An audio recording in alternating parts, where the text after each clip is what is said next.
Actually, you know what? I've got a perfect place to start. Is you were saying that basically the supercar guys weren't literally doing anything today. Yeah. You were just thinking of ideas what they could do while they literally just play. I don't know. I saw Chaz Mostert playing table tennis. Yeah, they looked like lost puppies a little bit today. Like I was talking to a couple of the mechanics and a couple of the drivers, and they were just sort of shooting the breeze because they sort of like hurry up and wait, which is what motorsport is, isn't it? You just sort of get there and then you've got time to wait. But they're all there. Yeah. Would have been cool to see them on track. Yeah, 100%. So maybe like a co-driver session. I think you said a test and tune or an all-in. Yeah. Maybe we have a fan, or the fan jumps in and drives. That'd be pretty cool. But or they all swap cars and just, yours is better or mine's not so good. Is his mic all right, Brooke? Yep, it's all good. Yep. All right, cool. Just checking. We're good. As you can tell, Craig, you haven't obviously seen the other studio. You were talking to Elliott Barbour. Who else were you talking to? Cammy Crick. Cammy Crick as well. There's another one. Yep. People may be watching this new show, even though it's still the same show. It is a bit of a different setup behind us. But Craig, so as we were saying before, there's obviously the guys were not doing anything at Sydney Motorsport Park. Me as a race fan anyway today, because I was waiting to talk to Brooke's doctor about her endo surgery, for example, and I was just hoping to turn on Foxtel and something was going to be on. But did they not film just the support classes in the meantime, just to start a Supercars broadcast on the Friday? Yeah, look, being part of the journey through COVID, I think when they popped out, they tried to make events like this more efficient. So the super sprint sort of format. So TV production, what we did with sort of hard costs on fans and fan integration. But the thing is they have opened it up to a bit more normality now. I'll just bring more into the line in for you. There you go. Yep, trap for young players. But also from a cost cutting with the supercar teams not to be on track. But this weekend is full of supports. It's the biggest support card of the year. So I think to give the supports ample track time, it's all about today. So you saw a lot of practice and qualifying. So the fans that did come, they saw a lot, huge amount of variety. I mean, S5000 were there, GT. Obviously Utes were there as well and also the Toyota 86. So it's still a massive support car. But tomorrow, obviously, they try and cram a lot into the night side of it. So, massive day for the supercar guys, like many sessions in small amounts of time. So, if you're a ticket fan, and Sydney we've found, and I've found over the years, it's hard to get people to come out to the track, especially Friday. So if you can entice them to come out for one day, Saturday's a day, I reckon. Yeah, Saturday's the day. Yep.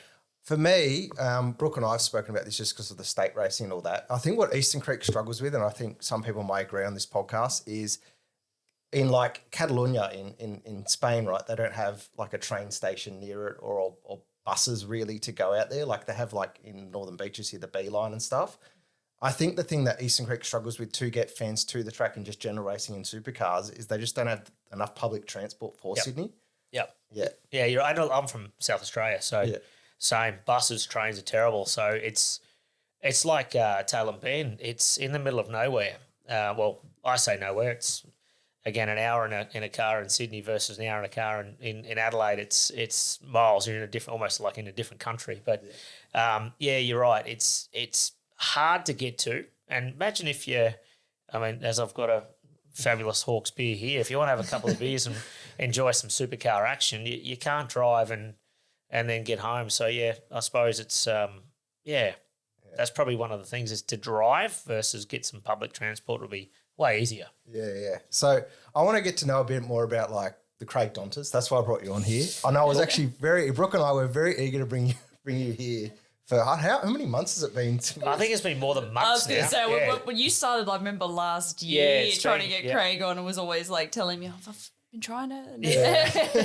I do that to everyone. I'm frustrating. We even talked about it last Bathurst when we were there at the 1000. Yeah. I remember that. Yeah. But you know what happened? It bottlenecked because I wanted Craig on first, and then all the other Ute drivers tried to bottleneck like Roll Harris, and everyone else started to bottleneck behind you. So I was like, I've got to be fair. I asked Craig first, and then others can come on later. Yeah, thanks for choosing me to be the first. But probably hard at times to knuckle down, but I think we were just talking before, I've got a fair bit on my plate with number one being an adult and having kids and family, but work, travel, everything else. So to lock me down into one place at one time, you've done well. Yeah. With your family and stuff like that though, I've got to ask, because like Brooke and I have seen you at Bathurst, and obviously we'll come out to the creek tomorrow, but is it hard to juggle between, as you said, family life? You do come up to Sydney every now and then to the Supercars office, don't you? Yep. Yeah, so you travel here, you live in Adelaide. Do you travel to Melbourne as well for it? Travel everywhere. Yeah. So there are periods where I'm on a plane every week, every second week. So, I sort of, from who I am and what I do now, I work for Supercars. So we've got our main office in North Sydney. So that's sort of my second home. There was a period of time where I was going to move here, but the big C word, COVID, got in the way, which, to be honest, blessing in disguise. But, lots of travel. So, the last 20 years I've been on the road quite a bit, off and on, but last 5-6 years, obviously, through racing and then through working as my daily job as well, huge amounts of travel. So, Sydney's second home.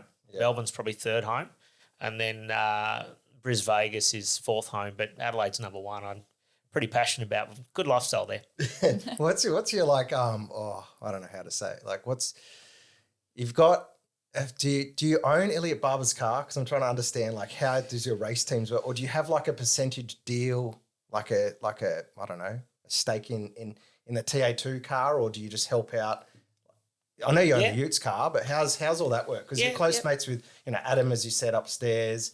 You got Elliot, you've helped out Cricky. But with your cars, do you own a Trans Am car, or does Elliot's dad own that? And how's that all work? Yeah, so, to be honest, the original plan was myself and Elliot to go Trans Am racing. But the shift in the network and the stand streaming sort of cut our opportunity there. So Elliot's car is Elliot's car. Him and his father purchased that one. I helped just with them acquiring it through Dream Racing. It was actually, I think, the car I drove in Adelaide a few years ago. But more for me, Elliot's one of my best mates. I'm actually at his wedding in a couple of months' time. We did our suit fitting this week and probably spent more of the day drinking beer than actually doing anything serious. But, I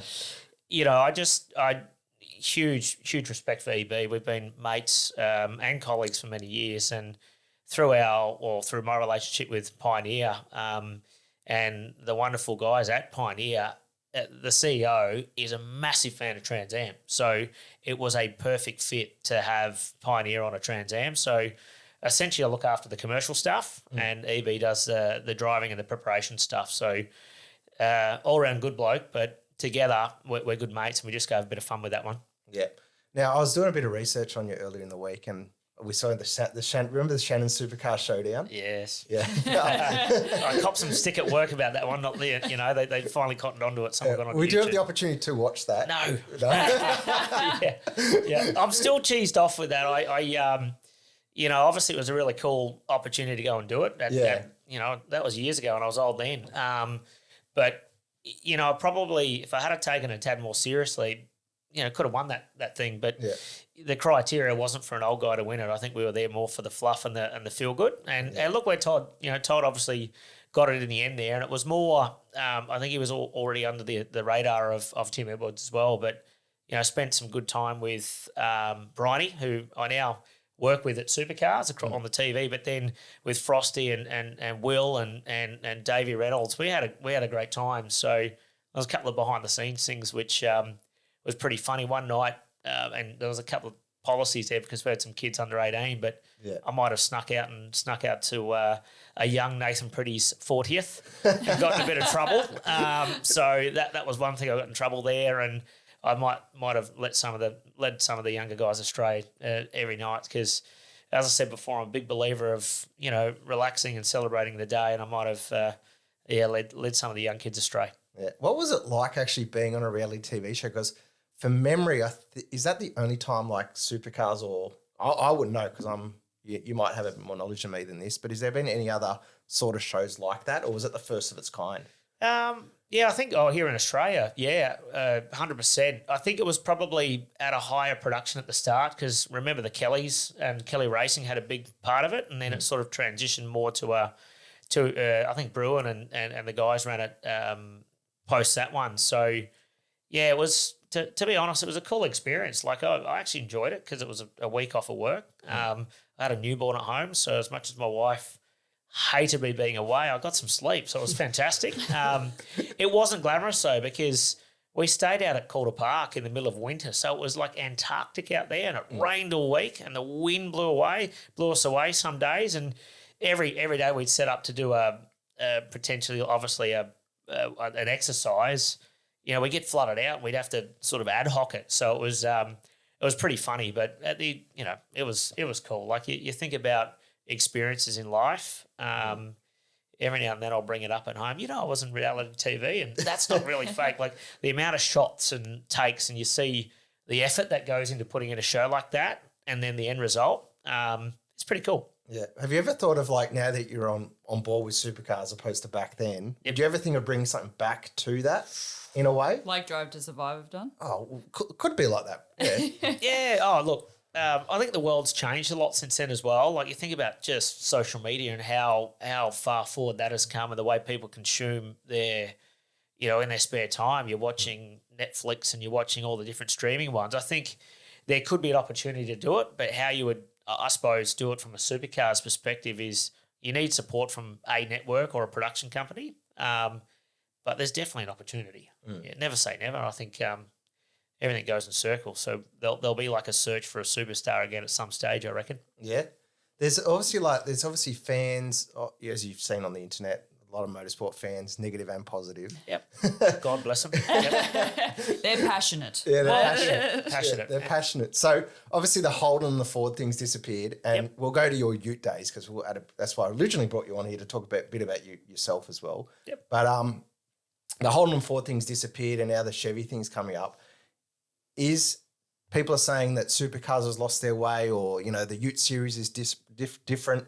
Do you feel that there's a bit of that change, or do you think that they're just trying to readjust in a way? Look, obviously being a part of the journey from start to finish with Ford and Holden, and I still remember Holden, obviously the announcement, and that come to us as a bit of a shock, believe it or not. So we thought we had a little bit further or more time with them. I think where we sit right now, it's a perfect storm. I've got kids, and they didn't grow up with manufacturer because they had so many where myself and probably yourself too, we grew up with essentially was Ford, Holden, maybe a little bit of Nissan, and Toyota and probably Mitsubishi too. We were making cars in Australia. So our kids haven't even experienced that. So I think where we're going is, and I say generation, I think we're prepping ourselves for Gen Z. The kids now look at the cars, they recognise them, where the old cars, the Mustang was a Mustang, but wasn't really a Mustang. Yeah. It sort of was a Mustang, and the Commodore. So I think even the last generation of supercar didn't really have that same manufacturer focus as where we were with I think Project Blueprint and the VEs, which were cool, and the Falcons that were cool too. It wasn't right. It wasn't a real Commodore, and it wasn't a real Mustang. So the fact we've gone to a real Camaro and we've gone to a real Mustang, I reckon we're on the right track, and the opportunity then to bring more manufacturers in. So, just sitting there and seeing what our numbers are indexing, we're going the right way with the car. Obviously, there was a big P word parity, but they're fixing that. But you can't make wholesale changes without upsetting everyone. So they're just making fundamental steps to get it to the right place. And I think the fact that Anton won in Townsville was a step in the right direction. It's only small things, but I know I probably digress there, but I think we're on the right track. 100%. You got cars that are cooler. Just visually, they look cooler. They've got the ability when they're racing together. I think the racing is a bit more aggressive. The setup window is smaller, and they're harder to drive. So you're seeing more winners. So it's taken a little bit of that predictability away from it. The good teams will always rise. As always, the cream rises to the top. But the fact you've got Jack LeBrock up there winning, you've got obviously Brad Jones Racing with Andre back up there consistently up the front as well, and Erebus, the team to beat, I think that's a step in the right direction. So in short, I think we're on the right track. It's still going to take a bit of time to get used to, and the dream is more manufacturers, isn't it, with cool cars. It's not manufacturer racing anymore, it's motorsport entertainment. So as long as people turn the TV on or want to come to the track and they're entertained, then we're winning. I would like, because I'm a huge NASCAR fan, as I've posted on social media a lot, like obviously SVG just went over there and won, but as you said, more manufacturers. Could you see like a Toyota Supra joining the series? Because TRD does, well, you know, the Bateses and all that work with the 86 series. Do you reckon that they could influence another brand into the series, as you said later? Because what we have now is basically, you know, more room to add more manufacturers, really. Yep. I'm very confident that in the future, yes, the cars and the category set up now that it's almost a marketing exercise rather than a manufacturing exercise. So it's a badge. So, you know, before, if you look at history with the Merc and Volvo, it was quite expensive, and even Nissan to get in, where now it's relatively cheaper to have obviously a different manufacturer come in. So it's perfectly set up for it. And there are manufacturers that would be definitely looking at it. So yes, I think having a Supra would be ace. I reckon that'd be pretty cool. Even having an M3 BMW or dare say it, a Kia Stinger or something cool like that. Yeah, absolutely. I went over to the US and there were Kias racing in their touring car series, and I thought they were cool. Yeah. Where'd you go over there? This was a number of years ago. I went over. Previous role working for the Motorsport Board or SA government, we went over there on a fact-finding mission or a junket, depending on what you call it. And I actually went over there and we unearthed the stadium super trucks. So that was one reason why we went over. I remember sitting there with my old boss saying, check out these. And he's like, wow. I said, I'm going to catch up with the guys over there and we're going to bring them to Australia. He's like, nah. And then, I reckon after 2 days up there and we spoke to Robbie, we got them back and we made it work. So that was, something pretty cool in life to bring a category like that to Australia when we were told it won't work, and it was highly successful at the time. But having a look at what they do in the US, that they race anything. So you look at Camry in NASCAR, and for them, yes, it's not a V8. They don't produce a V8, but I've heard stories that it's probably been one of their most successful marketing campaigns to build brand loyalty in very much a patriotic, Detroit country, that they've built a brand presence and a sales footprint through NASCAR, and they don't even sell a V8 Camry. So it works. Right. Yeah, right. Yep. And with NASCAR, obviously you got Shane Van Gisbergen and Brody Kostecki going over for the IndyCar. Yep. Not the IndyCar. Well, IndyCar is racing. IndyCar's there the same weekend. So Scott's racing that same weekend. Yep. Is it actually good for us Aussies to have that influence? Because I think, Brooke, you said that Chase Elliott was saying this week that he wants to see like supercars all come over. He's like, open the doors, let them over. He said his reason was, he said it makes us better drivers. And after seeing like what Shane did, he didn't know Shane was coming back, then heard about Brody and said, open the doors. And I was saying to Dan, I can see people also like Cam Waters going over in there and doing it. Different people who've already done also not just the supercars, but he's been in Speedway. They've got sort of that different, diverse background in that. Do you think that we're going to start to lose a lot of talent there? But do we have the talent to back it up? And I say this because there's so many roadblocks here at the moment with the super licenses. So the question is our own system blocking our talent from coming through? Because we just lost Nathan Hearn to the States, who is an amazing driver. They wouldn't let him in. So he's now working his way to NASCAR from the States angle rather than from Australia because it just wasn't going to work. Yeah, it's I think we'll lose more drivers, 100%. Even if it's not full time, you're going to see more drivers get over there because number one, there's more money. So like anything, you're a professional athlete, you go where the money is and the opportunity. But it puts us on the map worldwide in terms of world-class drivers. I think everyone knew that our category was pretty damn good, but the fact that our guys can go over there and adapt, I mean, obviously, Perfect Storm, it's a first street track. It's, a first time he was in, but in a track that no one had a massive advantage. I think Las Vegas, it's not Las Vegas, it's Indy, sorry. Yeah. Always say that. But as you said, there's so many tracks over there. Yeah, but the Indy road course, they've already got data from there, so I don't think it's going to be as easy. But, the hill toe method is something that is huge for, if you think about, and I talked to a lot of the Trans Am guys, same thing is, they're designed to drive with 2 feet. So your left foot brake, your right foot accelerate. But that does, on time with the dog box or their down change, is activating the rear tyre. So the fact that the hill toe method works so well on preserving that tyre and making the car more drivable on a road course, is why we've got that advantage. So I think it won't take long for the NASCAR guys to pick up on what we're doing and catch up pretty quickly. I'd like to see some of the NASCAR guys come here. Yeah. So, and maybe we have these weekends where we have wildcard cars that we do international swaps. But the question is, do they need a super license, everyone's saying? Yeah. Oh, I know that was brought up by a lot of people. I know Peter Adderton's been very vocal and a lot of others. yeah, But one of our passionate fans. Yeah, I know, right? Buddies with Ryan. The question is, though, would that be an issue? Because if they're not allowing the Aussie drivers to do it, why would you just allow an international in? Yeah, potentially. I mean, unless there's status points for international races, who knows? But it's an interesting one. Obviously, it's a Motorsport Australia thing and what they do. I don't know. I don't totally get the super licensing, to be honest. I think the days of the privateer's gone, obviously, but I still think you need to give everyone the opportunity. But pathway is pathway, so it's got to be some sort of standard or quality, because you imagine if you got someone who didn't have the super license status get in and cause a catastrophe and take out people's championships. You don't want that. So it's got to be some sort of standard, but maybe the criteria at the moment is a tad too tough. Do you get super license points for racing in SuperUtes? Like Aaron Borg, for example. I don't know. I don't think so. Yeah. That's what I'm thinking. Then the question is there a pathway from SuperUtes to supercars, or do you just do it to race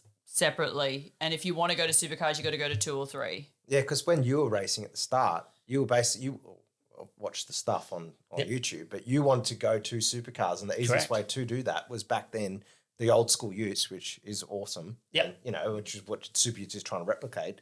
That was pretty much like a straight way to go to supercars back then. Yeah, it was. I mean, you'd race the tracks, you'd hopefully get partners on board and look after them. I don't know. I think obviously they've designed it so that you need to funnel through Super 2 or Super 3 and Super 2. I don't know. I think it probably needs to be loosened up, but it's a controversial thing, isn't it? Yeah. I'm glad I'm not trying to do that anymore, to be honest. I'm glad I'm at the other end of the stick. To be honest, everything comes down to money, doesn't it? Yeah. So the problem is, if you had gone through that whole path to get there, and I had some heated discussions in Townsville with some people about this. So at the moment, they probably can't just chop it, because then the people who've invested that money to do it they'd be peeved if they know it's all open again. Why didn't we do that? So they've got to have some sort of standard, and maybe they need to have a tiered category where there's 3 categories that have an X amount of points, and it's almost like a staircase or a ladder that you get there.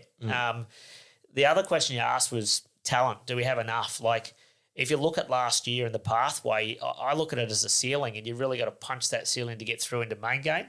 Now, Declan Fraser got through and Cameron Hill come through. Now, yes, they got through. They probably had to pay their way a little bit with sponsorship and getting there, but they've paid their way to get there through running the 888 Super 2 program as well. So if more drivers are looking to go overseas, is that going to help our pathway? Because it'll open up seats.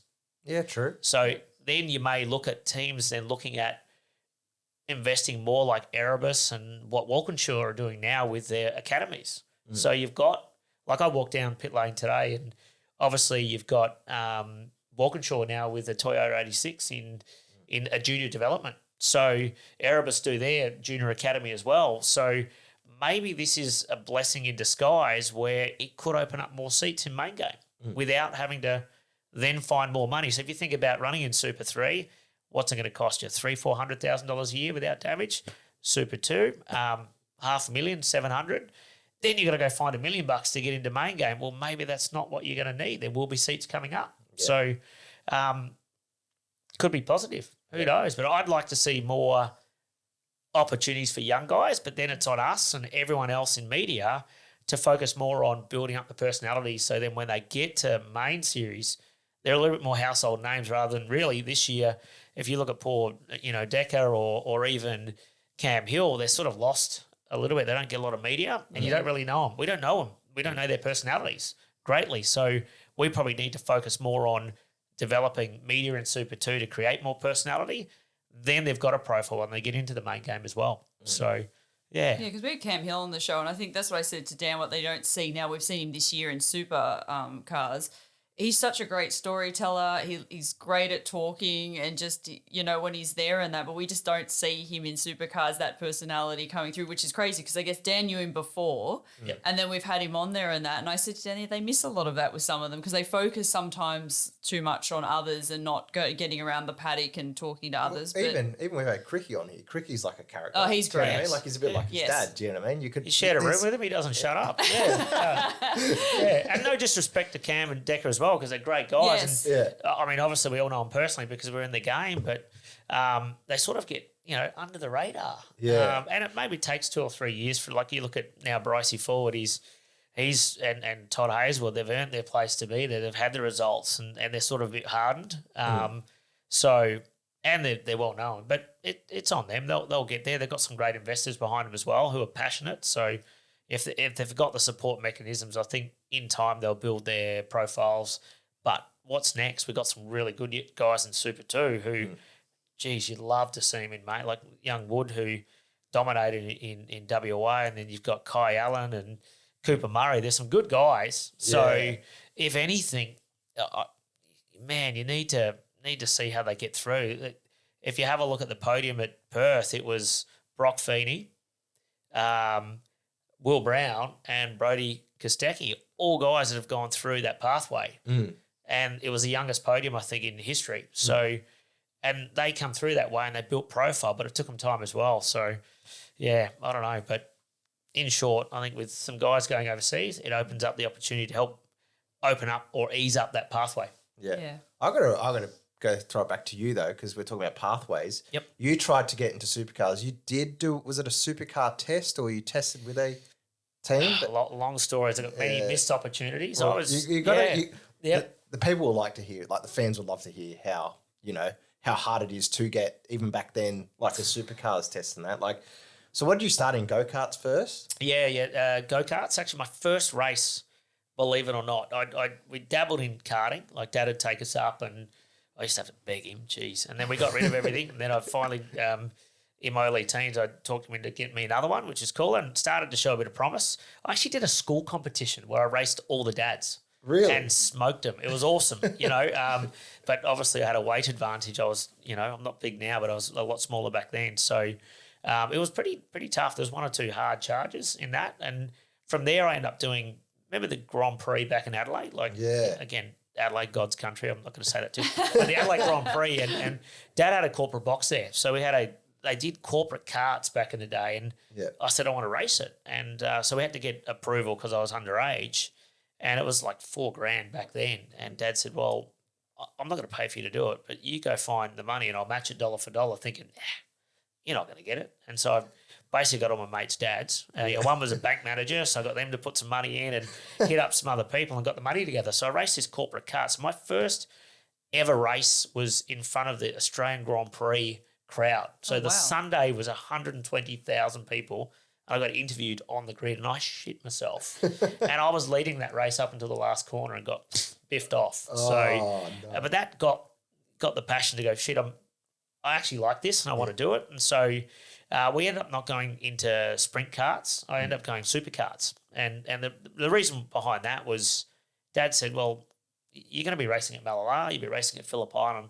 And if you ever want to make a career out of it, you're going to be on those tracks already. And so I ended up building in my school apprenticeship with the kart builder an 80cc supercar. It was a beautiful handcrafted weapon, and that's what I ended up doing. I ended up running the state titles and then the Australian titles in supercarts for a number of years, and had some success. Who was your chassis builder? Because isn't Omega from there? Omega is, yep. So this guy was actually SKS Supercar Shop, and he was just an old school dude that was awesome at fabrication, and the thing had all adjustability. It was a rocket. And then we ported this engine one day, and he was one of these guys who just made shit up, and he slipped, and the thing had like 4 horsepower more than anything he'd ever built. So the thing was a weapon, but the ability to have my weight as well, we could gear it a different way, and it really brought a new driver style. So we sort of brought a lot of competition into that. So I remember my first nationals at Phillip Island, there were like 50 karts, and we finished 3rd there, which sort of took everyone by surprise with some of these old school dudes. And yeah, just from there, just had a ball and learnt a lot. And that was probably why I sort of kept on doing what I did, because I had a good time in supercarts. It wasn't as cutthroat as the sprint kart thing. I didn't get to race against a lot of the guys I would race against later on, but it taught me respect with older people. It taught me car setup. I used to prep it myself with a friend, a really close friend, Kenny, as well, and just used to prep it out the back of our shed at home. So it was cool, really cool. And I did it up until 99, so I was almost 19. Yeah. So when did you start supercarts? How old were you there? I was 16. 16, So- 16 to 19. Yeah, Right. And so you just didn't you basically just went from the Adelaide Grand Prix straight into supercarts. Yep, Yeah. 100%. And then after that, what was your next step? Into production car. So Adelaide 500, come back again. Yeah, God's country, Adelaide. Common theme here. But it was a big thing getting the Adelaide 500 back after we lost the Grand Prix. And I remember going, geez, I'd like to race there, and ended up renting a drive in a Suzuki Swift in the GTP category. Yes. And talk about an initiate. I never did a test in the car. Yep. Never driven a race car, and that was my first event. I conned the guys at CAMS, beautiful CAMS people, to upgrade my license, because I'd won some state and national titles in karts. So they're like, yeah, well, you can have your car license. And I remember, sitting on the grid, there was Jim Richards and Peter Fitzgerald, and I'm at Adelaide and driving this $5 Suzuki Swift.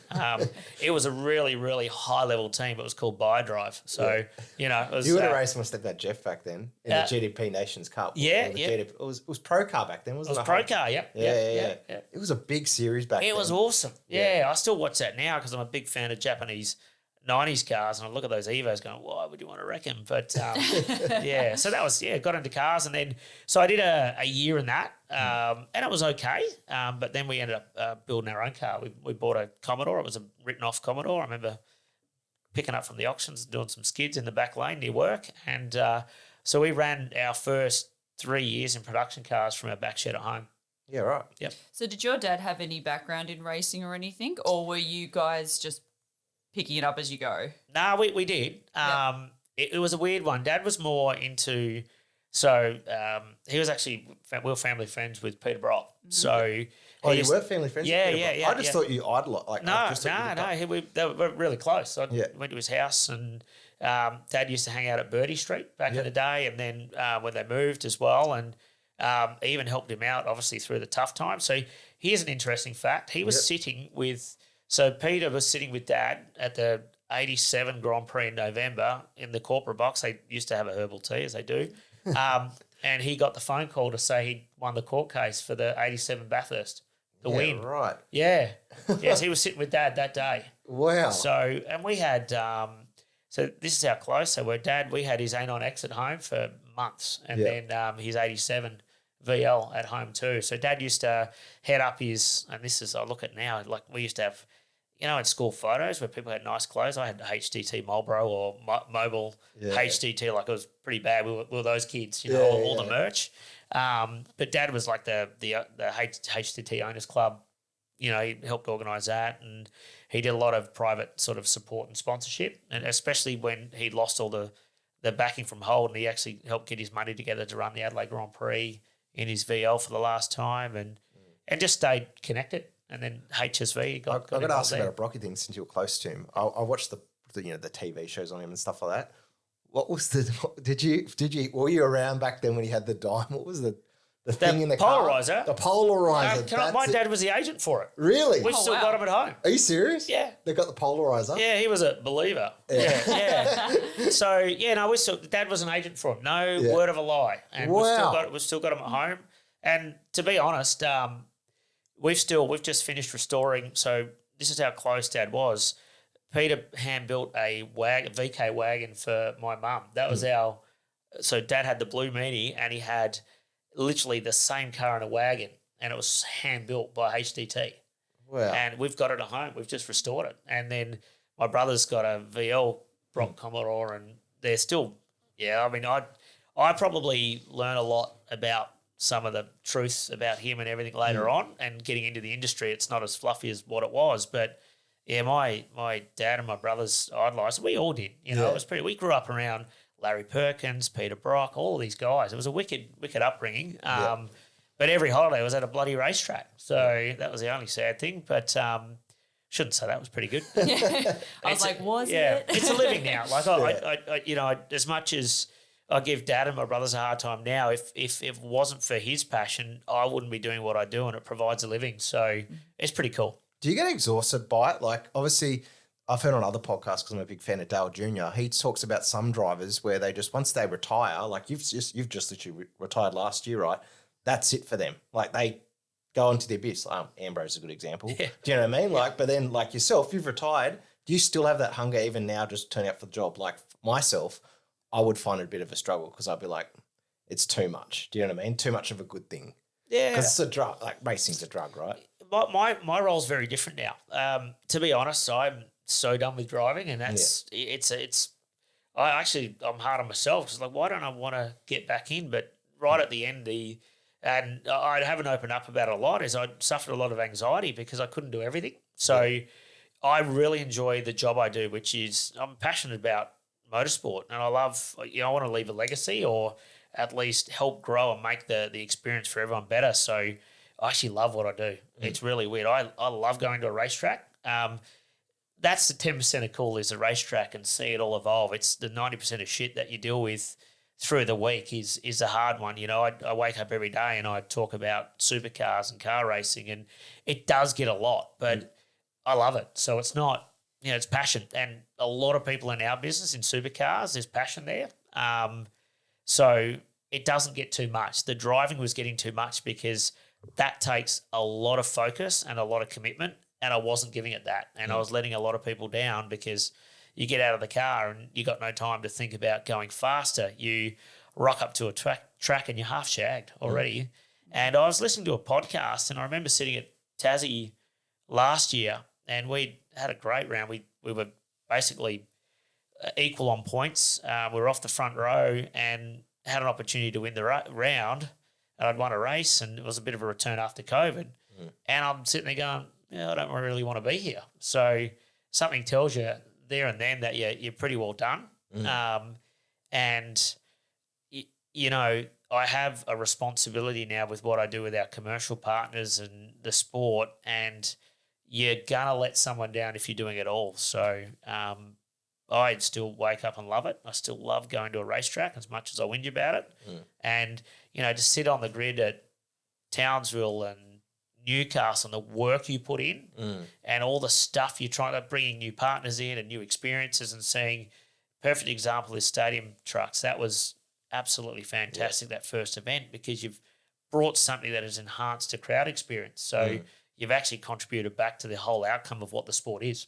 Brooke looked into that, actually. You said you loved stadium trucks when you saw it, didn't you, Brooke? Oh, yeah, I was going to say that was like, that's an epic event that, that you brought over here. Before we get into that, I just wanted to for those who are listening and wondering, because I think we haven't mentioned it yet, you are, so if anyone's wondering what you're doing at Supercars, you're the head of commercial sales? Yeah, head of sponsorship and sales. My boss gives me a hard time because I gave myself my own title, but it's it's bloody hard to explain. But essentially my job is, if you look at supercars and you see the colour of names, so everything from Repco to BP to, we had the Thrifty Newcastle 500 to Bow Repairs this weekend, my job is to bring those partners in. Yeah. So, and that comes in many forms. It's supply, so the beer you drink, the soft drink you drink, the activations you see, and then a lot of the broadcast integrations as well. So everything from a track map, which is Pizza Hut, which is really cool, but it extends to a lot more than that now. There's a lot of stuff people don't see. So the main role, yes, Supercars, doing a little bit of work now with some of the senior management on some career paths, some other category development stuff. So eventually I'd love to do more. So not just be the salesman and the sponsorship guy. It's having more of an influence overall. One day I'd love to run the sport. I know it's a big call, but I think when you come from a racing background and you come from that side of the fence, and then obviously you get good at the business side, if that marries together, I think you can do it really well. Yeah. How many years have you been with Supercars? Coming up 7. So prior to that I was I was selling my own stuff. I obviously, like anything, bloody expensive to go racing. We all know that. I was taken back by you said your first go-kart race, and your dad said you wanted to race that. Is that basically where it started, like the commercial, what you're doing now? No. Before that, I had a marble trade. I had a marble trade at school. I had a BMX trade. I had basketball cards, Ninja Turtle cards. I've always been a dealer, wheeler and dealer. I still do marketplace stuff. My wife wants to kill me. But yeah, it did. It taught me the value of money, and it taught me the value of what you need to do to get money to go racing, because essentially it's a hobby or it's a passion. So if you want someone to fund your passion and turn it into a career, you've got to turn it into a business. And it's motorsport, but it's marketing. So it's marketing through motorsport, essentially. Yeah. The easiest part's driving, though, for me. Like, I've told that to other people. Like, there is that fascination of people being like, I want to be a professional driver, but we all know like 2% of them get paid, right? I think sponsorships in anything is difficult, whether it's art, sport, whatever. Everyone struggles with that unless you've got that, like you said, Craig, you've got that ability to do that sales thing. I've got my sister-in-law is very good at it. She's in sales for pharma and very, very good at it. It's something that we both suck at. Dan and I, it's just a different thing because we come from creative backgrounds and that. So it's a different sort of, ability that you're used to and that in terms of that. But with what you're doing now, do you find also over the last 7 years with Supercars, I know we've had COVID, but has it changed with sponsors? Are they more receptive to come on board? Has there been challenges for you in the job over the last few years in terms of the game of Supercars? Because there has been a lot of change in terms of how it's run.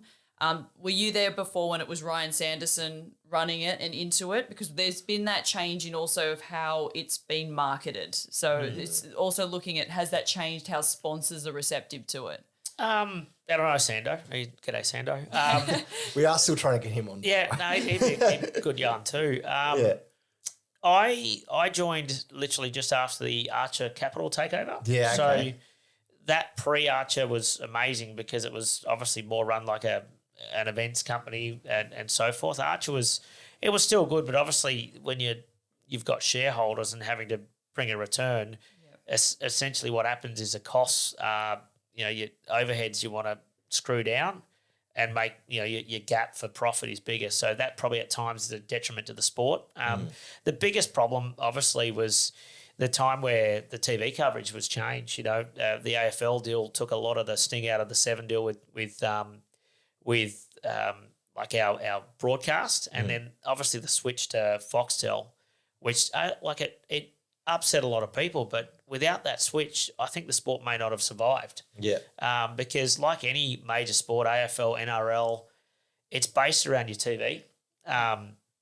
And without the right TV deal, it really struggles. It covers your salary cap or your dividends or your rec fees as well. So I think, again, where we are now, that COVID was actually a good thing for us because it probably brought more about shit. We need to focus on the personalities, and we were the only live spot. I still remember the Grand Prix, and then I remember how odd it was. It was like literally one day we had jobs, the next day it's like, oh, we're done. We're all out of work. And then, wait up, we've got this E-Series. So a core group of people come back to boot this E-Series up. It should be all right. And it went ballistic. Yeah, I remember watching over lockdown. Yeah. I don't know why it attracted me. Yeah, but even Nath did a good job. Did Nath run that? Yeah, or Nath and the whole group of people, everyone hooked in to do it. But what it did, had a bit of fun, and it was on a time slot where my wife would watch it, and my wife's my harshest critic. But she actually thought it was quite funny because they would crash. Yeah. But they'd keep going, and there was a bit of fun there. So I suppose we evolved from that, and we stayed relevant. Where a lot of things didn't stay relevant, we kept a fixture going. Yeah. But coming out of COVID, that was probably where we were starting to get this really we were just starting to hum, and COVID hit and set us back a year and a half. So all the hard work, and it's not just me. We've got a great team. He'll probably kill me for mentioning, but Jamie Black, who's our head of commercial, and we've got a great partnerships team with Mitchie Kane and Shaney Rudges and those some passionate people in there. And we were all on this same journey of we need to tidy up this commercial program. And then with these new owners, they're actually investing back into marketing, and we've got growth in digital. So it doesn't happen overnight, but they're putting fundamental blocks in place to grow the sport. You can't grow reach without investing. So they're challenging the networks to look after us again, and they're investing in digital, investing in marketing, but you can only do it in small steps because the money runs out pretty quick. So they're getting there. So I think we're probably a year behind where we should be, but that's probably more COVID. But you just got to look at the numbers. The crowd numbers are up. The corporate hospitality numbers are going well. And I feel the fan engagement is getting better, and they're more focusing on the drivers now. If you think now the changing of the guard, you've got, Will Brown and Brody who are, mixing it up with Gizzy and Brock Feeney, but there's other guys on the grid, Chazzy Mostert, and those personalities are coming through. So I think the biggest halo effect is Drive to Survive. Yeah, I see. My take on it after obviously people have seen Shane over in NASCAR. Is they could actually more so focus on they could watch the NASCAR broadcast and focus on that driver thing, that element. Do you know what I mean? Even before, which I reckon was great back then in the NASCAR days. Even I think they had the rain out in one of the NASCAR races recently. They literally had like an hour show because it was rained out the next day, so they had to make up content for a full hour. On just about drivers, and they just had a race hub and they were just talking about drivers the whole time. But it creates that character and aura around the drivers for when the lights go out, everything about, what socks they're wearing to what underpants or who's their girlfriend on Instagram. Do you know what I mean? And everyone knows about them. Yeah. Speak to any of that. And obviously my role, you go into companies and you got to try and educate people on the sport. And as soon as you start to talk about, my wife really follows, or my girlfriend really follows F1 now. I didn't know how good the sport was, and I know the drivers, and they, and so that halo effect of putting motorsport back in. You look at Formula One now in the US, like they had a few attempts and it failed, and now it's massive in the US. They just hit the mark right with that. Now we probably couldn't replicate that, but definitely the focus on motorsport is back. We're sort of back in the shiny lights. And also, I think the ball sport codes, and I can't bag them out, but they've become so clutter. It's all the same. Where we're developing things that are a little bit different. With a new car and a few other things. I still think we've got a long way to go. I think we can mix up, and again, I'd get in trouble, but mix up some of the race formats a bit more, and probably get a bit more biff and barge. Well, I was actually going to ask you, Craig, because you said eventually you would love to run like supercars as the boss, as the head man. What would you do to change, like to entice more people? Because I've literally just asked that just as a general fan to people on this show before. What would you do to change supercars in your own way? Because it's just it's a forum here. You can say whatever you want. Yeah, look, and they can listen, by the way, bosses. I know. That's it. Sorry, guys. No, I don't think there's huge amounts to change. I think it's just more. I think less education, more action. Yeah. So you look at Grand Prix, for instance, 4 short races. It was chaos, but you had you on the edge of the seat. So I actually think shorter race formats would be really cool. Yeah. And one-day events. Yeah. Like Sydney. Again, there's money and TV rights and all that, so it sounds simplistic. There's so many more things, but imagine. I don't know if you guys grew up with it. I did. The old Oscar NASCAR, the Twilight events, where it was like literally sweet racing for 4 or 5 hours that went into the night. And guess what? Sunday you're at home. You got the whole day at home. We had George Elliott on here. So, he did it. Old George, George Elliott. Yeah. Well, those. Yeah. I listened to that one. Yeah. Well, I agree. Like, I reckon the whole NASCAR format would be fun. Yeah. And there's also been, like, you've seen, I don't know, this is just random stuff I see on the internet because Brooke knows that I love a good old bit of YouTube. There's been, like, people going, do you reckon supercars could race on dirt because NASCAR does it? There's a lot of things out there. There's even, like, how they've brought back North Wilkesboro in NASCAR again. Could they do that with Calder? Yep. There's a lot of things that could happen if you open Pandora's box. You just got to think outside the square a bit. Yeah. But it's hard because you've got so many personalities with their own invested interests, and there are things that go with it. But I just think, like sprint events like Tail and Bend and even Winton, one-day events under lights, or, just to make it easy, because it's an expensive day and it's hard to get. And one-day events that are shorter will engage more families because it's bloody hard. Imagine carrying around a couple of kids that get tired and cranky all day. if their first experience isn't great, they may not want to come back. But imagine if it's short, sharp, bang. Oh, that was really good. Like, fantastic. I'll come back again. So only simplistic changes to start with. I'd love to see a summer series too, but that's all pie in the sky. Everything costs money. But I really think, more starts, more finishes, because where the hell's the action? Normally on the first opening laps. That's literally what Brooke always talks about. Yep. Like when she wants to turn up, like she wants to see, a general fan wants to see action instead of waiting around. We get that at Speedway, and I say you don't get that at Supercars, which is it's like not like bad. I don't want to like totally like, I still enjoy it, but it's different. Like you rock up, but the Speedway has its own problems next door in Sydney, whereas other venues are great. Imagine if they kind of, because you see Cam Waters and others sort of going between the two. Yep. If we started to like leverage the two and their sponsorships and that, because that's that whole dome over there that's naked of sponsorships, which I still find very weird. The whole thing's just bland. I know they're working on it, but it just between the two, because you're having those one nights at the Speedway, but then you could have the other night at the Supercars and sort of like igniting that off. But also in general, I find, I say this to Dan, the marketing's not, a lot of people don't even know Supercars is on. Like I'm talking to people in general at work, because I'm at Rebel, we're in a sporting environment, and everyone, like you said, knows the F1 now. And it's crazy. Everyone's across it, like, but legitimately, it wasn't just for the show. I'm talking to others who are like, they'll say, look, the show did bring me in. I wasn't into it before that, but now I watch it religiously. And they were watching last weekend's race in Hungary and that, and talking about it. But then I was asking others like, oh, what about Eastern Creek this weekend? They're like, what's on at Eastern Creek this weekend? And I feel that we see it because we follow and everything. It's in the ads and that coming up on my social media and that for the night at Sydney.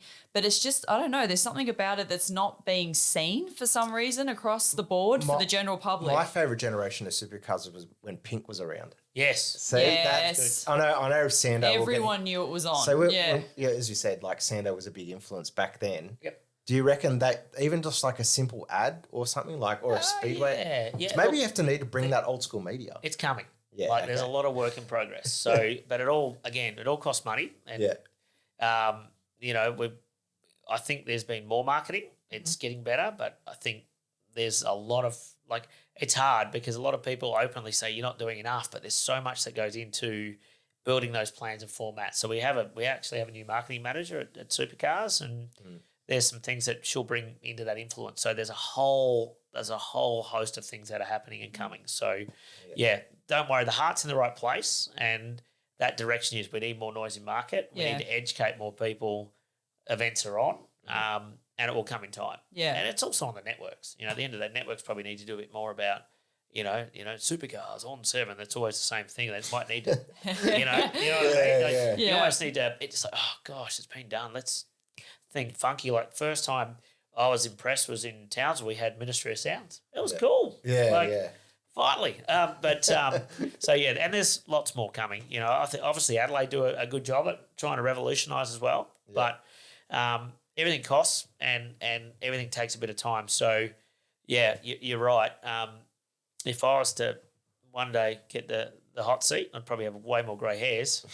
But just little things, I think. Obviously, you listen to your competitor because without the competitors, there is no sport, and they'd have to have buy-in. But I'd love to see more starts and finishes because it keeps the young fans engaged. Because you don't need, the fuel strategies and all that are great, but at times it's boring. And I'm a fan and I get bored. But Formula One's the same. I get bored with that. Yep. Max is walloping out in front. Yeah. So, with that, I mean, I'm going to get absolutely smacked for this. Bring back the reverse grid, hey? Can't say reverse top 10 or something. You remember the dash for cash? They did it was literally, because I've had Malrose on here as well before. I agree.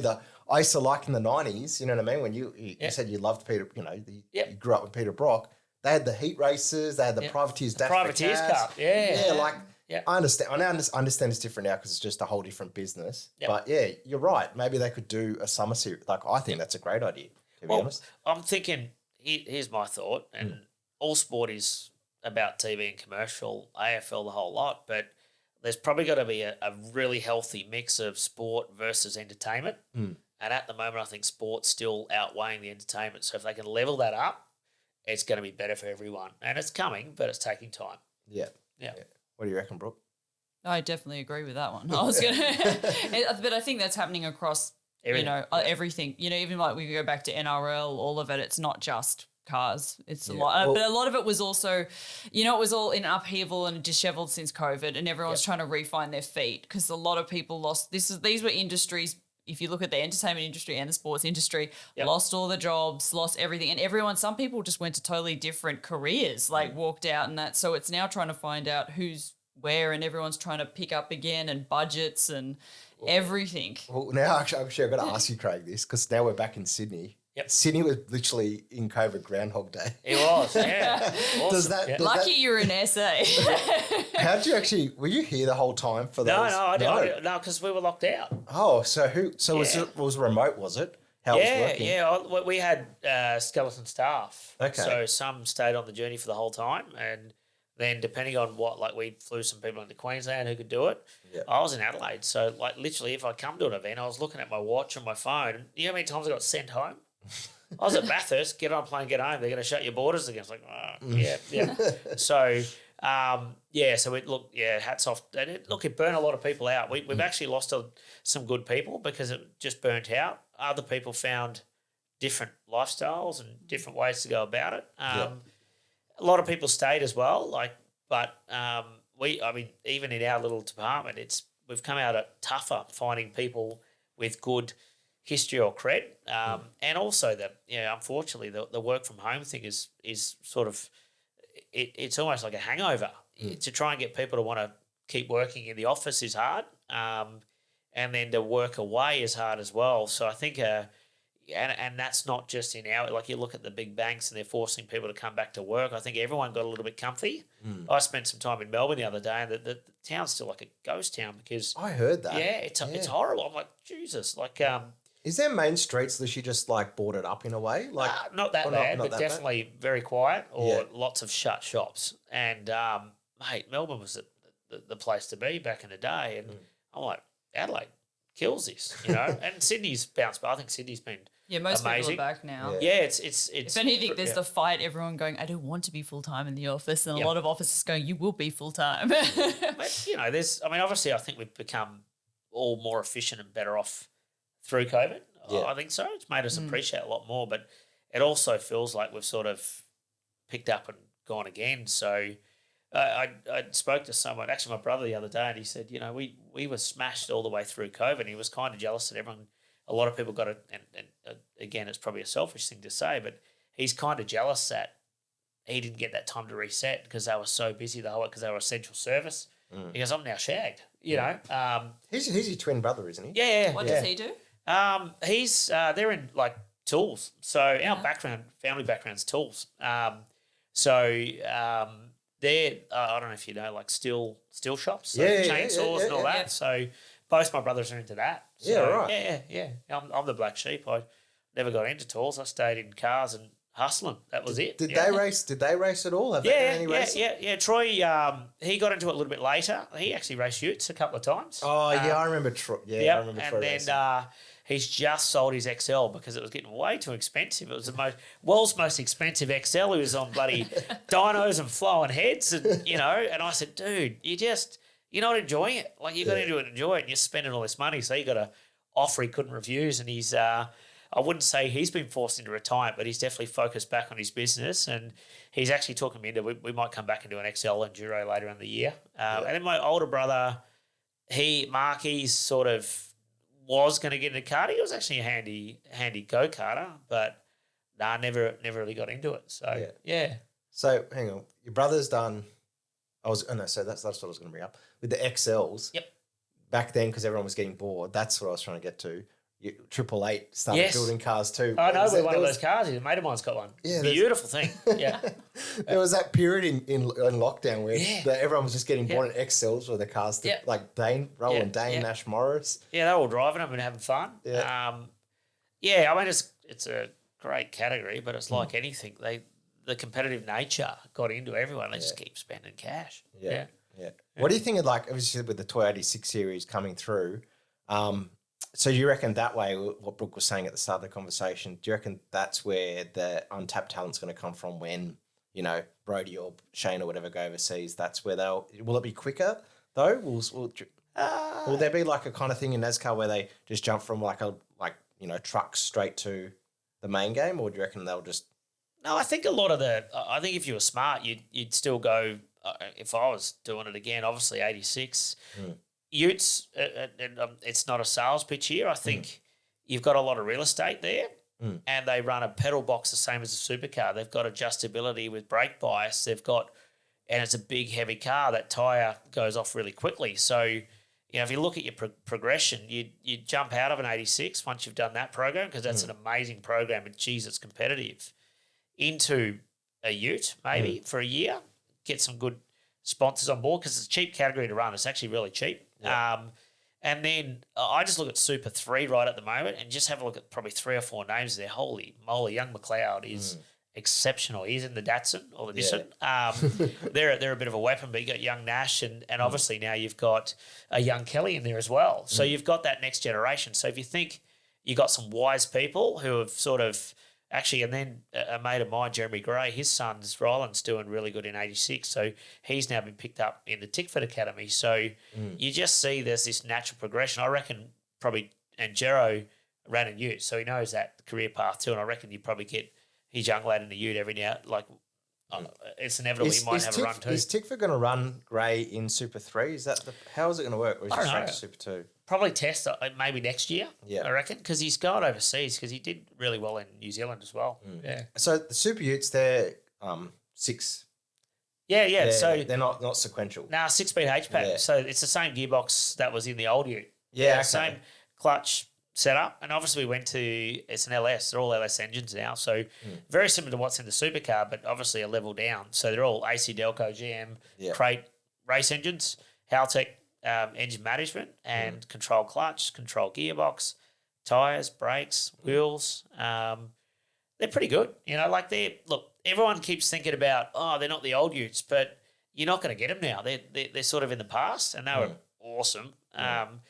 And although this started bad with the diesel set, don't worry, I was in it. It was horrible, horrible. I think the concept was there, but it was just not great. So unreliable. You don't want 5 cars finishing a race, but it's generally there now. I think this weekend again with 21 cars, it's a big field. So who knows? Yeah, be good. So I've got to ask the family questions. How did you meet your wife? Through some mates at school. Met her at a party. She abused me, and I fell in love. So you guys have been like high school sweethearts? Yeah, pretty much. I met her when she was 17. So there you go. I was 18, and it's just a love story. Just beautiful. Look, she's been really good for me. Obviously, she's been along the journey the whole way, so really supportive, and she's a hard nut. Yeah, she's good. We've got 3 young boys now, and we're going all right. How old are your sons? Oldest is 14, and then we got them done pretty quick. So it was like a production line at one stage.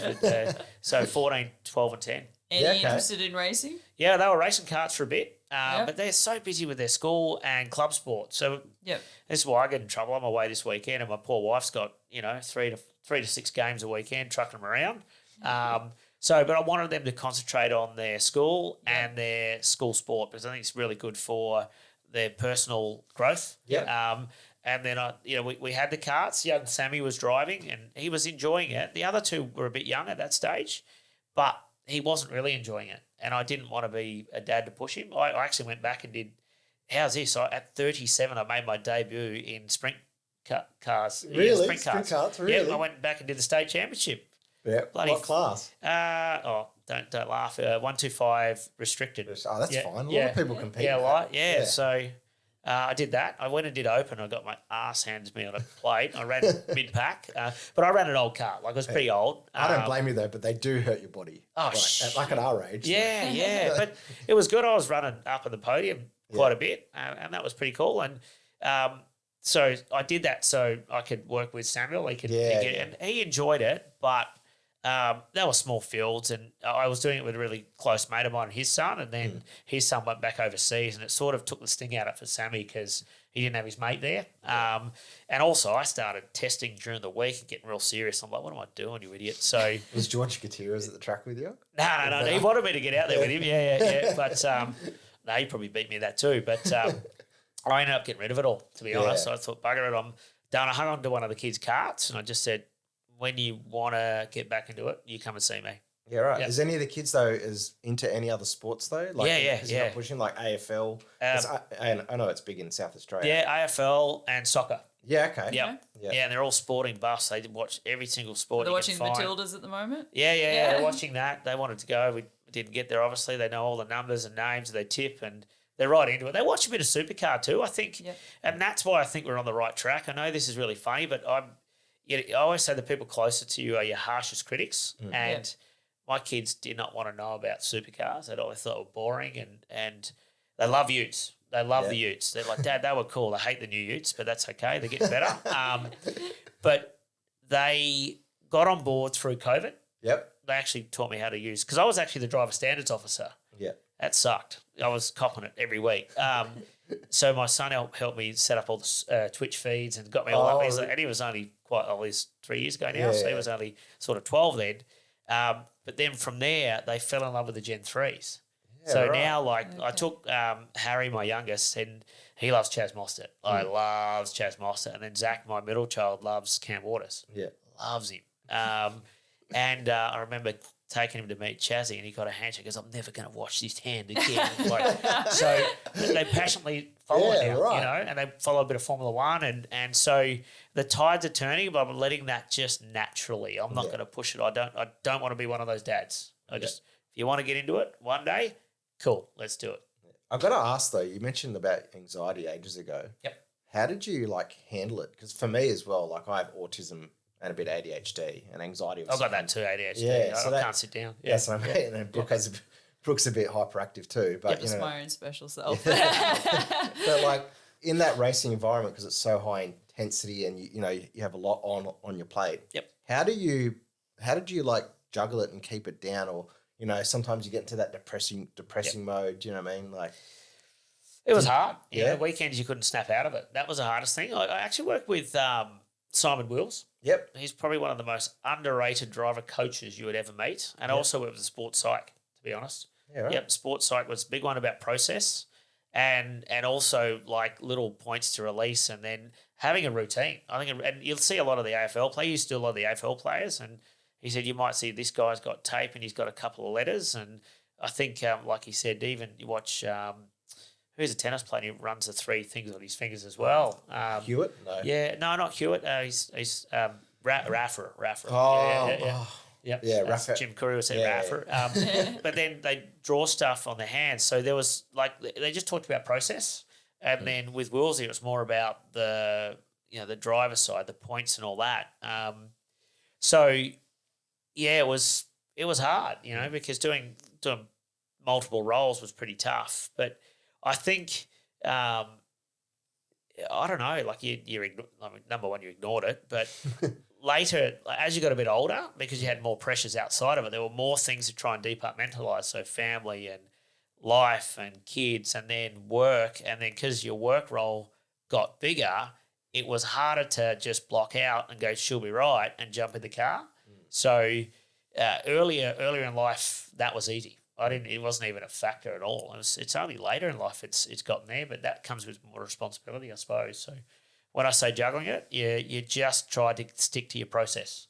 And there were days you could focus on your process and you did a good job, and there were days you just couldn't snap out of it and you did a bad job. But you had to accept that, And also the other thing is you sort of, when you're racing and you've done it, you think that everyone looks and a result means the world, but a lot of people – it doesn't really matter, and probably they're the things that you got to put back to yourself is your biggest critic's yourself, and I reckon that's where a lot of the anxiety comes from is putting pressure on yourself. Yeah. Did you have support from in your later years as you're growing in your role at Supercars? Were they supporting you as well, having to be in the car but also doing your role at the events? Was there balance and help there for you on the ground at those events? Yeah, there was.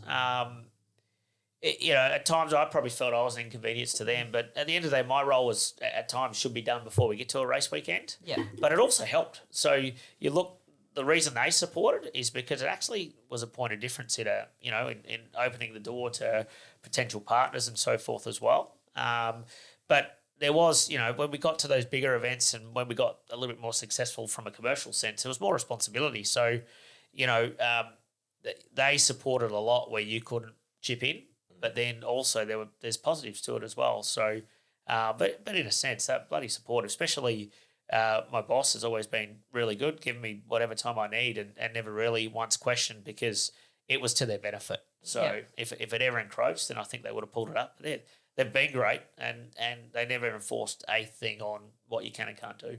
Have you had mental health days? Because you're in a high intense job. Have you had mental health days where you just need a time out to recharge and go again? Or do you have that mental capacity like Brooke does that, and Brooke's family seems to do that more than me, where they just keep going? Some people can just keep going, or do you just go to your boss? I just keep going. Just keep which going. is silly, but that's going to say, when you say that, I was like, I get it from my dad. And I know, like, when we recently moved, I've just had major surgery and wasn't supposed to be picking things up, and I was. Still and you just keep going. Because in my brain, it's got to get done.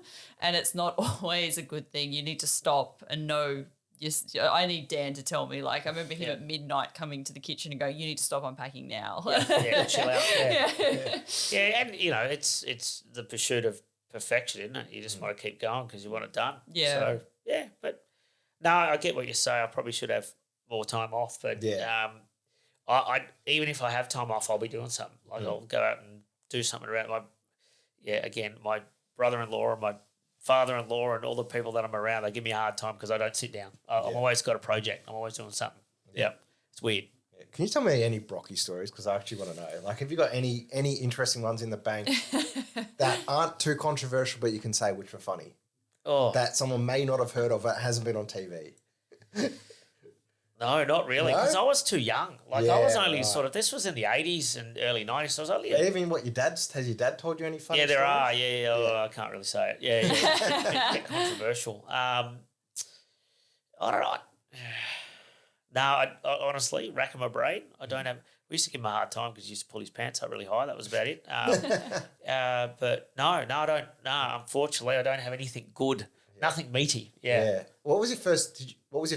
Did you ever go to Bathurst at any point in time where you remember your first Bathurst? 85. 85. Yeah, the bloody Jags won. Yeah. And we were actually in the Jag corporate suite. And I remember being devastated because obviously it was a year that I know, again, this is my history in Buff. There's two things that were really cool that weekend. Obviously, the Peter Brock VK that I don't think was totally by the rules. A car that breaks a timing chain should not be driven back on a truck. But anyway, attention to detail. It was my brother who was almost 8 who told me that shouldn't be driven up on there.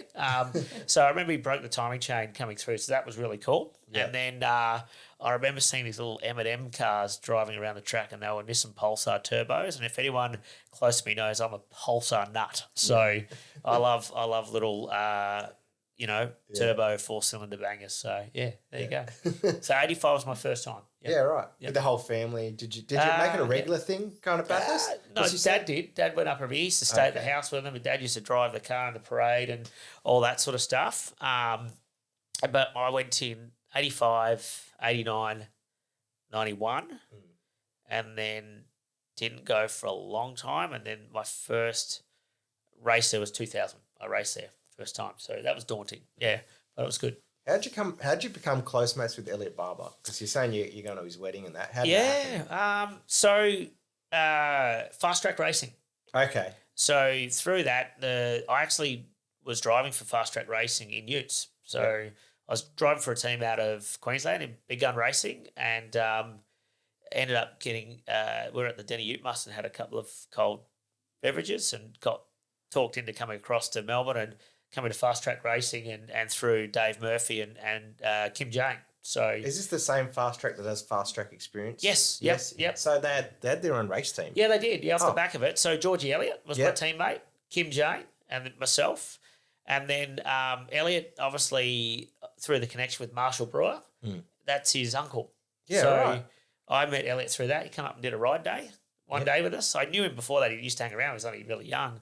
And he came up and we used to do a really big ride day for one of our sponsors and said, do you want to come up and drive? Like there's probably 150 people that we do laps. So you're going to do 300 laps in a year. Yeah, no worries. And that's where we met. And we sort of hit it off. He's the most genuine guy you'd ever meet. He's got a heart of gold. There's a few other guys who are sort of down pit lane who are really close with him as well, but he's a good guy. You know, what you see is what you get. And he's always been respectful, and we've just learned to become really good mates. So we had a lot of fun when we were teammates, probably too much fun.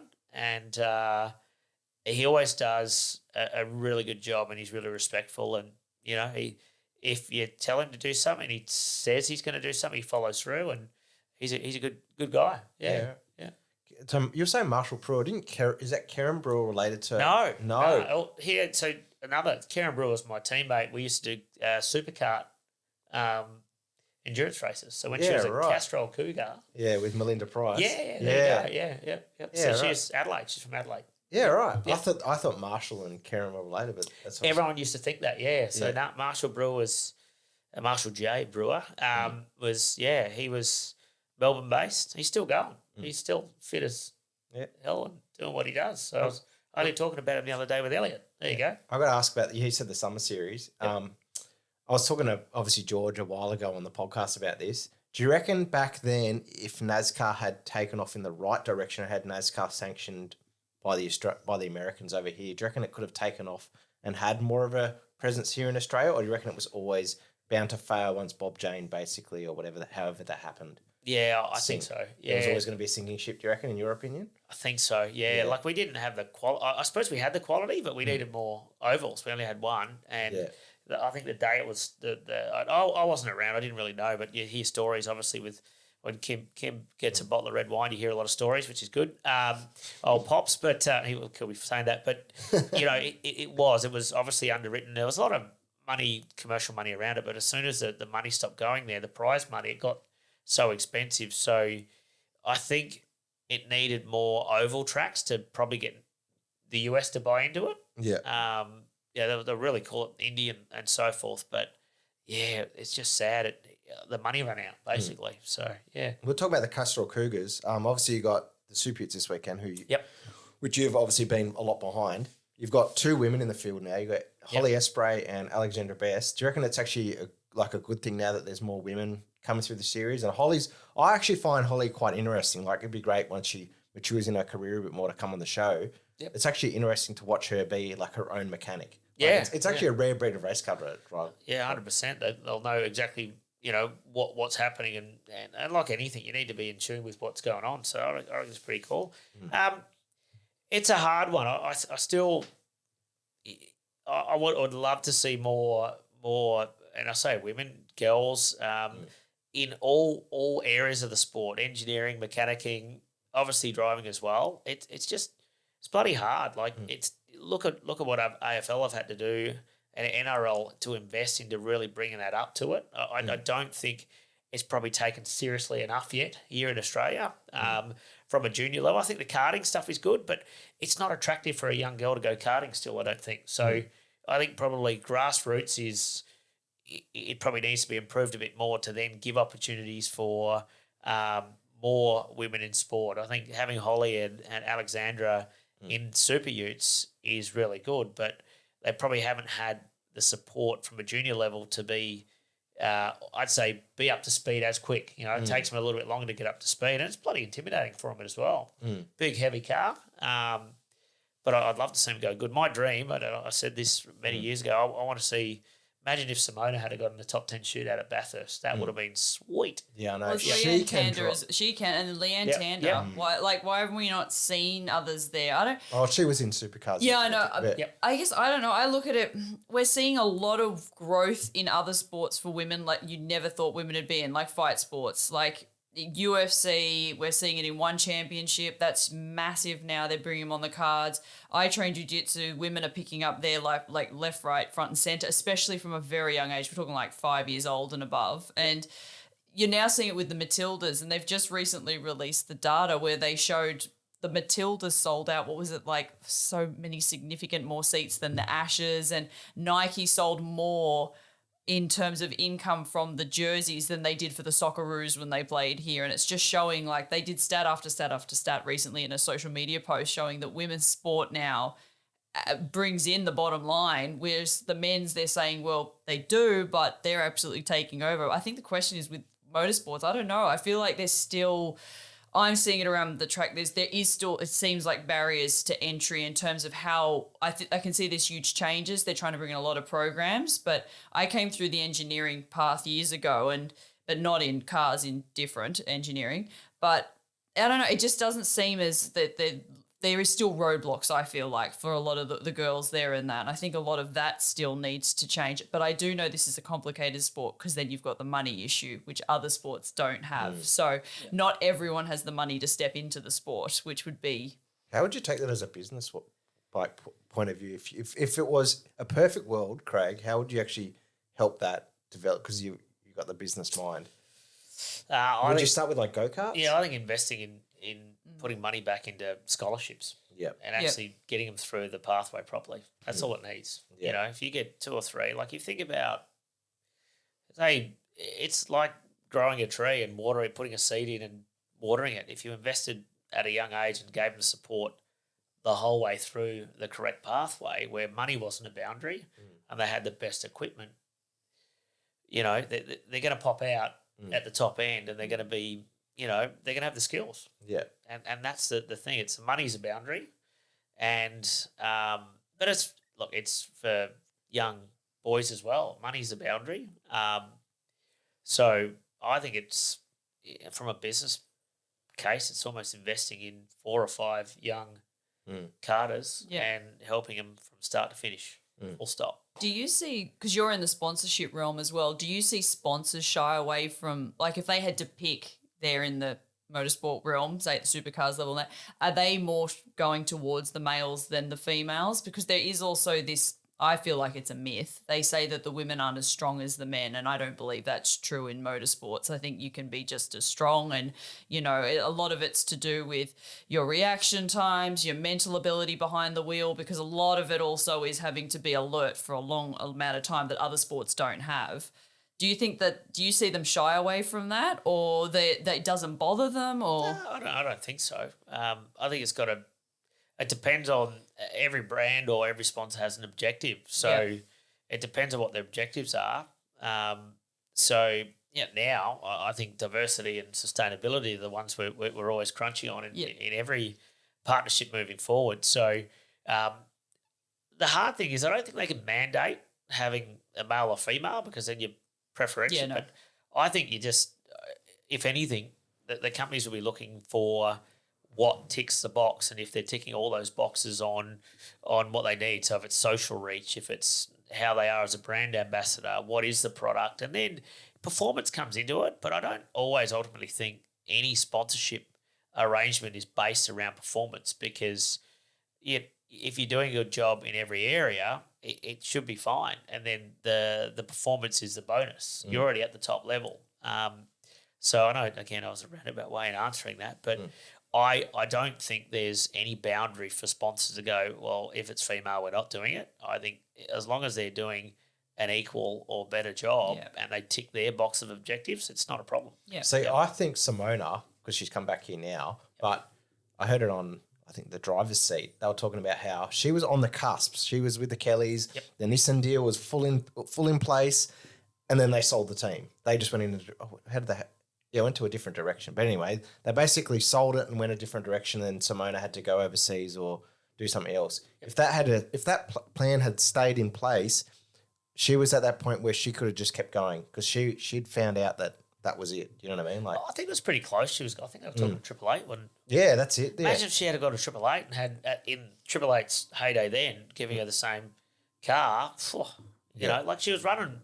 She was doing good. Like that last Bathurst, she was running well up inside the top 10. Yeah. Qualified 11th, I think it was. Yeah. Just outside the top 10 or something like that. I might be wrong. But, you know, as I said, the only way to have, you know, having a successful, I'd say, I don't know how to say a female project, but having a female, like that would be super cool. I still think making a top 10 shootout at Bathurst, far out. It'd be sweet. Like it would make worldwide news, but it would like be right. We're just as good. You know, that's what you need. But I think we almost got there. Yeah. And so it's who's next. Yeah. And that's the question, isn't it? Yeah. I reckon, you're right. With the Simona thing, that's what I was saying on the driver's seat. If that had all had happened in place, that would have been just the perfect scenario to show her skills. Might happen this year. Yeah, true. Because she's on a Bathurst. Yeah, true. Yeah. She's with Dick Johnson. Yeah, it's true. So if they, I mean, obviously they're picking up their form now, but it's Sage. Well, it depends on who would be the lead driver. If it's Kai or Simone, I suppose, who's quicker in the practice and the quali sessions leading up to it. But man, imagine if that happened. It'd be pretty cool. Is Blanchard's having a wild card too, isn't he? I think so. Yeah. With Love, is it? Yeah, I think so. I don't know. You probably let that out of the bag. Oh, I don't know. Well, isn't he there? No, I'm not letting there. Well, isn't he? He's there. With Love. Oh, yeah. Love is one of the drivers. TBA for the next one. Yeah. Yeah. Well, you think so because isn't he their Super 2 driver? Yeah. So, who's in Hazelwood and is Blanchard? Hazelwood and Blanchard's, I think, the other car, and then Love's. I think they're trying to stitch together a wild card too. Got it. Yeah. That'd be good to see it. Yeah. Well, Craig, I guess that's pretty much the end of the show, I think. Jesus. We've actually, by the way, we should tell our fans that we've dropped the Fast Five. Yep. You may have seen it from Instagram posts, but it was too hard to keep up, and we thought we'd just make it a bit more different when we came back because of obviously a massive change. Brooke and I have moved places, which is why the studio looks a bit different to everyone else watching on screen. Anyway, Craig, I really appreciate you coming on and. Let's ask you before you leave. Who do you think is going to win this weekend? Yeah. This weekend, current form, I'd say probably Will Brown. Yeah? Yeah, he won last time, didn't he? Here, so there's 2 races, so I think Will go well. But I reckon Cam Waters is due, isn't he? Yeah, he's close. What we should do? We should do a top 3. Top 3, top so podium for each race. All right, so Will Brown. Yep. Race. This is the Saturday night race. Yes, Saturday night race. Will Brown, Gibbs. Yep. Let me pick a smoky. Hindgardner. Oh, okay. Oh, yep. He's right up there too. Yeah, Waters is definitely the Sunday specialist. Yep. What about Chaz? No, they didn't go well here last time, did they? No. Sorry, Chaz. No. And Brock? Brock. Unless SVG gives him it. Yeah. No, I think Waters. I think it's definitely going to be Waters on Sunday with. I think Brock Feeney will be there for sure. He's been mostly consistent, hasn't he? Yeah. So I think Kostecki will get. If he has a bad Saturday, he always comes back Sunday, doesn't he? Yeah. So Kostecki for me. So he'll keep the orange numbers for this weekend. Will it be Will, or do you reckon it'll be Brock, or is it? It's close this year. This is what I give credit to the. I know it's close. I know it's a bit of a Camaro Cup thing going on, but it is still tight at the moment. Yeah, it's only between top 3 or 4, 20, 30 points tight between each of them or something. Yeah. Well, the dream will be going into the last race, won't it, where they're deciding it? Yeah. So you reckon Will run it, or I think Will probably retain it, and I think it's going to be out of those 2 this year. I think for the championship. Yeah. I'm going to go with, for me, Saturday night race. I will go with Shane, Will, and Brody. Yep. And then the Sunday, I'll go with. I just don't think the Mustangs have it around here. Yeah. So I reckon it'll probably be. Aren't they getting less tyre changes as well? There's only 1 you're allowed this time. There's that new rule, and it was 3 or something they got at the last one. Okay, maybe you're throwing in that. I am because there was that new rule, wasn't there, or something? They changed it up. I read it on. I think they're less. I don't know. Less tyre. Yeah, there was one change or something someone said for Sydney. I was reading on Speed Cafe or something. I could be totally wrong with that, but there was something along those lines. It was being reduced, and they said that's where the Fords would have to, because that's how they were doing better at the other ones. So I reckon then Sunday, I'll throw that in. Will probably be Brody, Waters, and then Shane. I'd say. Yeah, I think Shane's due to get back up. I reckon Shane could win purely because he's getting a new chassis, apparently. Is he? Yeah, that's what I read in Speed Cafe. We're talking about Speed Cafe. NASCAR chef. This is Trackhouse chassis from America. No, but that's it'll be close. That's what I do give credit for the supercars at the moment, Craig. Like what we're dealing with, it's tough competition. Yeah, it's stuff, but it's nice to see others up there too, isn't it? Like, Yeah, it is. Yeah. MSR getting their first. Well, they've been getting a couple of pole positions, haven't they, as well, and a win, so that's good. Team 18, they win a bottom one. Yes, yeah, Frosty one. Yeah, so I think they'll be. It'd be nice to see them get more consistent results. So there or thereabouts when they're good. But they're so even, isn't it? Yeah. Yeah. So you never have favourites, but it's nice to see. It's nice to see like the Erebus cars up there and doing a good job. Yeah. It's good. Yeah, no, it's good. Yeah. Cool. All right. Well, I guess that's the end of the podcast. Yeah, thanks for coming on. There's no more like fast five, so it feels a bit weird. It is, yeah. It was sort of, we spoke about motorsport, but it was everything, wasn't it? Yeah. Well, I appreciate you coming on, Craig, and Cool. really pleased you came on, and I guess we'll see you out there tomorrow. Yeah. We'll see you at the racetrack. All right. Wait. Do not turn the episode off. It has not finished. We had a little hiccup. Well, a kind of really awkward one. Dan forgot to actually ask Craig about his career. So we're jumping back on. We've got another 20 minutes. You're going to learn about Craig's career in super trucks, which he brought to Australia, his career in Utes, and also we're going to get into what's his favourite category of all time. Trans Am. And then we're going to get into a lot more crazy stories, and Hooli will say goodbye again for a second time. So get ready, buckle up, let's go again, everyone. Yeah. Yeah. So, wait, we're not done. We're not done. No, I won't see you at the racetrack yet. We've forgotten half the stuff, hey? He's looking through his notes. We're back, everybody. Yeah. He missed a whole part. But that's I did. I looked through the notes and realised that I missed a few things. Yeah. So, wait, you were talking about, well, briefly, just having a bit of a break there. You're talking about the Stadium Super Truck. So, wait, you're going to talk about the American thing? Because we've, a lot of Speedway and American guys, they're just loose. They just let you race whenever. Yeah. If you've got a license, if you got something from Cornflakes, you're all good. But, you're all good to go. But, so when you're in America, you basically went over there and tested the car, did you? Yeah, like I obviously, we talked a little bit about Stadium Truck, and then for everyone, Dan was going through his notes and he forgot a heap of stuff. So I did actually drive some cool stuff. Yeah. But the Stadium Truck thing was, I was lucky enough to drive. I ended up driving I was meant to be the Australian series, and it ended pretty quickly just with some shenanigans in Darwin. I after it all finished in Australia the first time, I was asked to go back over. So my old boss, who was really close and helping run it, said, come across and bring your helmet and we'll spend a week. So I went over to Charlotte and stayed at Robbie's house on the lake, and he's just sold this factory. He's moving out. So I walked into his factory and he's got all these old NASCARs, all these old Cup cars there. So he still has them? Yeah, they were just in shelves, boom, boom, all up. Really? His Indy car that he ran out of petrol on the second to last lap whilst leading was just sitting on the chassis dyno with dust on it, and then all these Stadium Trucks. But he had a test track in his car park. Really? Yeah. So God bless America. God bless America. So anyway, we were sitting there for a day and a bit. I was hanging out and I'm like, yeah, this is good. And then Robbie left and the mechanic's like, dude, we need some stuff done. And so I ended up spending 3 days doing shocker testing, helping. There was a new guy that was valving all the shockers, and they got ramps there. They just get the forklift, put the ramp out. All right, take this truck out. And so we were doing Stadium Truck shocker testing.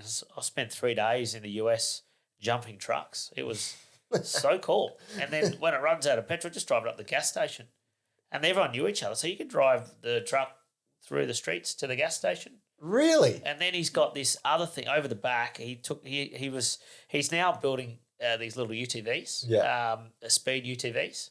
And the prototype, he's got this forest, and he's just got a grader and just dug out this track. And he took me for a run through. I thought I was going to die. And flat out. The guy's an exceptional driver, 100%. He's a wheel man. So then Greg Biffle come down, and I actually got to chew to him in Stadium Trucks. I'm teaching this guy, then Casey Mears and all these NASCAR boys. Yeah, and then you go out to dinner at night, and there's Joey Logano just over there, and so the loosest loosest time ever. Like we get to Road America and here's Robbie in a UTV doing donuts in the paddock. Imagine if we did that here. It'd be crazy. And then his son at the time, Max, was only 12 and he was driving the safety car.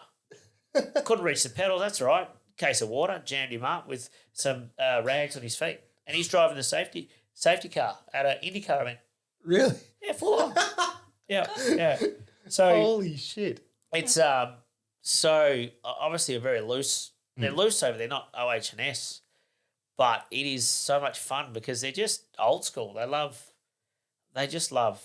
I mean, cubic inches and doing cool stuff, and that's what it was all about. We just hung out and In America, though, you can basically, which is what we've had the Speedway guys on the show, you can basically, as you said, you got offered a drive, didn't you? Yeah. In a Trans Am. Well, I was going to drive the stadium trucks. I went over, Matty Nolan, a mate of mine, he was going to drive over there, so I went and helped him as well. But they had the spare truck, and then Greg come down. He wasn't going to do it, but flew his private jet, as you do, and made it there. Yeah.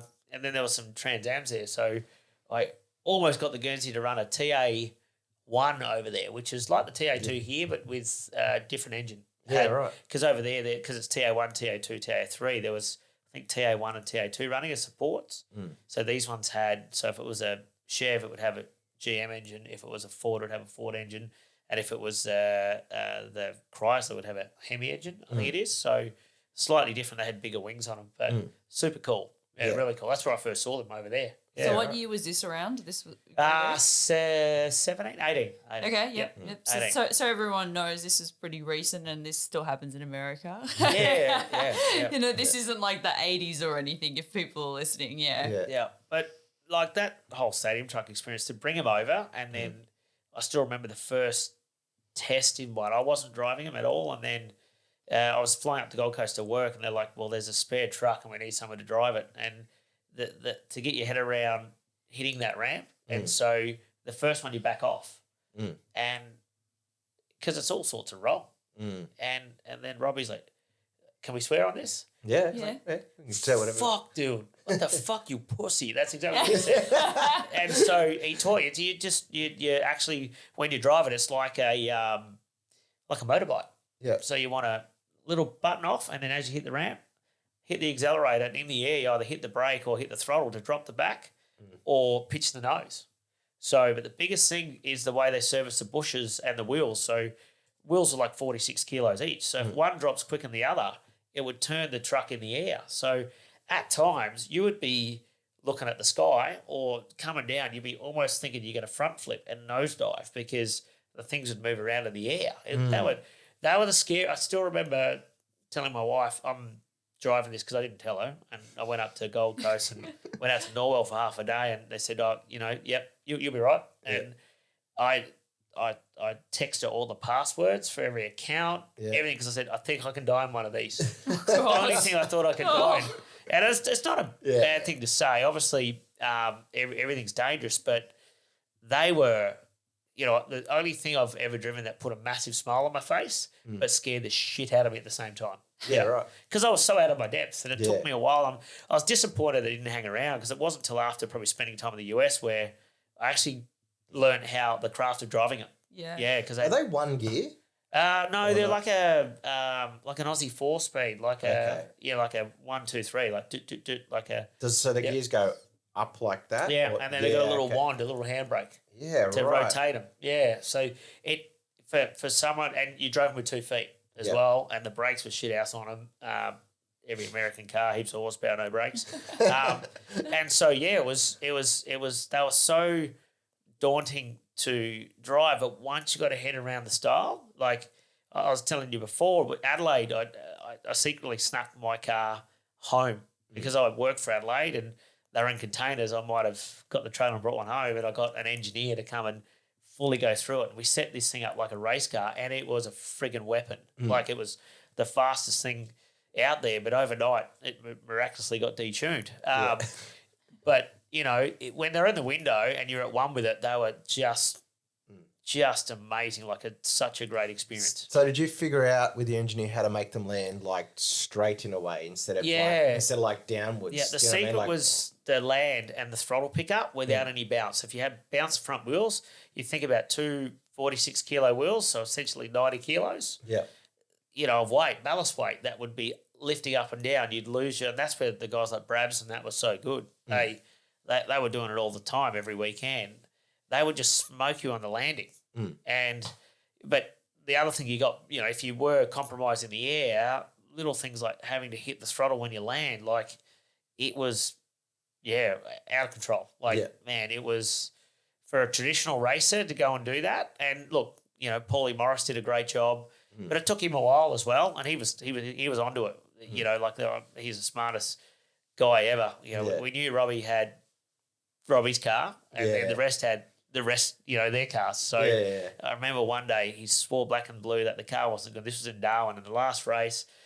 I think Robbie just said, "Fuck it, you can have my car." So they swapped bodies, and no shit, Paul got in that car and just blew everyone away. I think I remember. Was that Adelaide? No, this was in. It was always staged for Robbie to win. Yeah, okay. Always. Like it was just uncanny that he'd always get there at the end, but it was the show, and that was where Robbie, and I think we discussed earlier that that mix between sport and entertainment. Robbie was all entertainment. Yeah. Excellent wheelman, smart dude, like far out. He was quite a super sophisticated, smart guy, and this concept of stadium truck was all derived from using a remote control car. Yeah, right. He said, why don't I turn that into something? Oh, the Traxxas cars. Yeah. Yep, that was it. So, and he's very proud and he sticks to his IP. Jeez, but he's good. Yeah, it's good. Yeah, right. You got to explain more about, so you visited North Carolina, didn't you? Yeah. Can you explain, I've been there on a NASCAR tour years ago in 2010. Yep. But what was your experience of literally seeing North Carolina? It's nuts for a motorsports fan. Oh, it's like if you think of getting every supercar team, every supercar driver, all living in the one suburb, that's what it's like. It's sort of the hub. So it's, that up there, that's willpower and so on. So everyone lives in that. It's quite central for the teams as well. So you go into Heinrichs and that's like a suburb by itself. It's got its own sports field. Hendrick Motorsport. Yeah. And then Penske's. It's just amazing. It's like this hub of motorsport. Yeah. All it is motorsport. You go out to dinner and, there's Logano over there and so over there. It's just so motorsport eccentric. It's very cool. I can see why, obviously when you get over there and if you have a taste of it, you'd want to stay because they eat, sleep and breathe it. It's awesome. Yeah.